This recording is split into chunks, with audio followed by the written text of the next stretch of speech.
como um português apaixonado pelo país em que vivo, tem sido para mim um privilégio estar à frente de unidades com história. Turismo e arquitetura é uma coisa que cada vez estão mais ligados e acho que aqui também há um potencial de negócio. O que é que vale a pena ver em Coimbra, do ponto de vista arquitetónico? E eu refiro o Jardim Botânico. As pessoas estão à espera do edifício, eu digo Jardim Botânico da Universidade de Coimbra.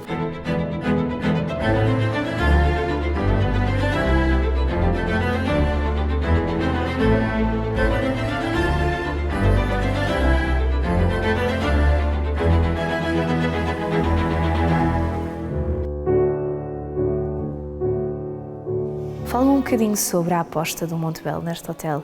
O que é que quiseram fazer aqui em Alcobaça com este espaço? Nós temos 8 hotéis em Portugal, 6 hotéis em Moçambique.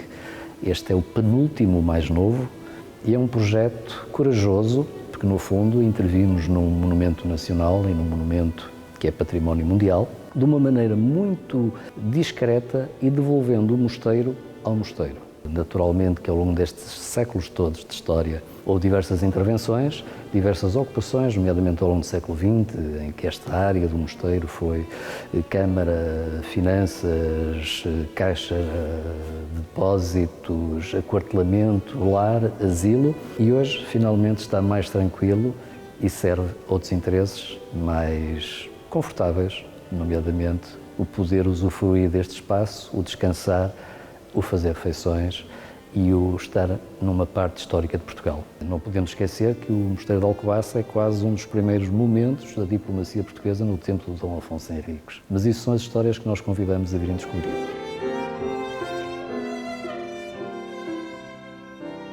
Não podíamos adulterar a história do edifício e, portanto, o trabalho de arquitetura, e aqui destacar o trabalho do arquiteto Eduardo Souto Moura e também da arquiteta Margarida Mesquita, reabilitaram o edifício em conforto, mas evidenciando o que são as suas características naturais, nomeadamente a enormidade dos espaços, a luminosidade dos mesmos, os materiais, a pedra, mas também as madeiras, o vidro. Como um português apaixonado pelo país em que vivo, tem sido para mim um privilégio estar à frente de unidades com história. Edifícios que têm muito a ver com a evolução do que nós somos hoje. E, portanto, poder partilhar isto depois com as outras pessoas, com todos os nossos clientes, com todos os nossos hóspedes, é um privilégio para mim, porque me obriga também a descobrir o próprio espaço, a senti-lo e a vivê-lo. E isso é um never-ending story, portanto, é majestoso.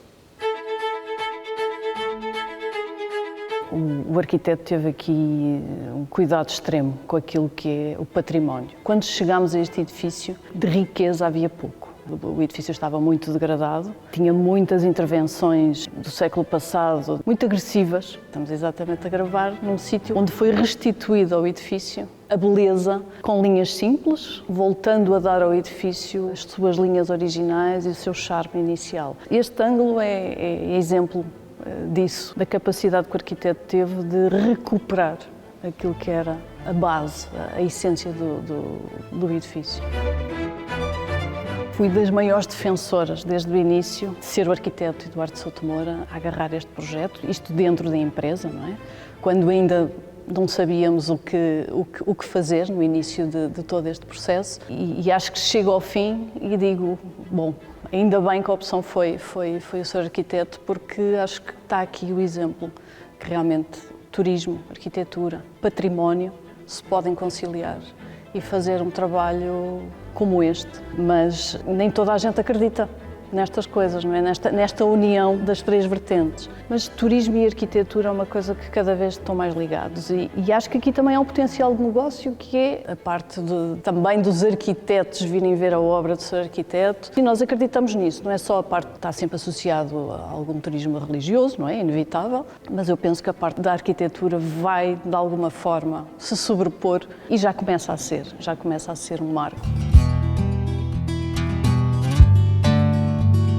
O propósito era reabilitar o edifício, resolver as patologias do próprio edifício e também, de alguma forma, aproveitar essa reabilitação para repensar os conteúdos no seu interior. O grande problema que encontramos aqui nesta estufa, que é uma estufa do século XIX, num jardim botânico do século XVIII, tinha a ver com a forma como se relacionava o interior e o exterior. Tinha a ver sobretudo com a questão dos envidraçados, porque estes envidraçados eram feitos com umas vidraças mínimas de 3 milímetros.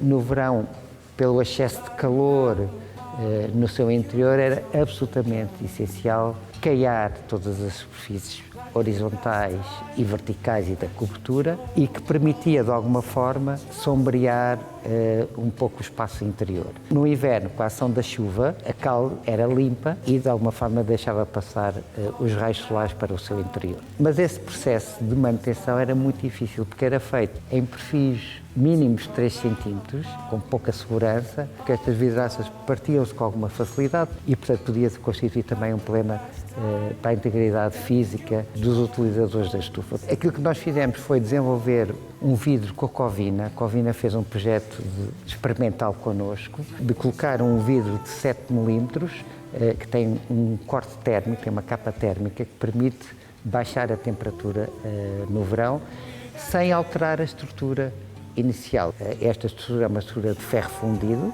da arquitetura de ferro do século XIX, e verificámos que a carga que era colocada do novo vidro sobre a estrutura era possível manter a estrutura. E, portanto, a estrutura é original, ela estava em muito bom estado, apenas trocámos os envidraçados.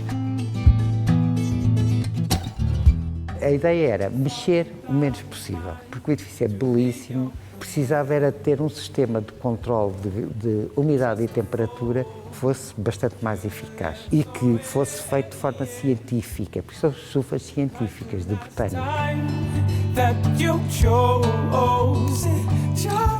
Quando me falam o que é que vale a pena ver em Coimbra, do ponto de vista arquitetónico, eu refiro o Jardim Botânico. As pessoas estão à espera do edifício, eu digo Jardim Botânico da Universidade de Coimbra, porque é um belíssimo jardim botânico. E depois, nomeadamente, estes edifícios que têm características muito, muito particulares. E eu acho que há aqui um tema novo nesta vontade das pessoas se relacionarem com a natureza, que é esta relação entre a arquitetura e a natureza, não é? Este edifício, eu digo sempre que é uma espécie de laboratório de atmosferas, porque nós o que estamos aqui a construir é uma atmosfera artificial, para criar uma atmosfera, um ambiente propício para que as plantas tropicais possam crescer em lugares diferentes, não é? Mas simultaneamente desperta muita curiosidade das pessoas, não é? De alguma forma isto é uma espécie de teatro. Os lugares mágicos, os lugares históricos, aqueles que são preservados e preservar a memória, são os lugares privilegiados do turismo, não é? Não há uma ruptura com o passado, há uma continuidade com o passado, permitindo que ele possa ser um espaço habitado e não um espaço em ruína.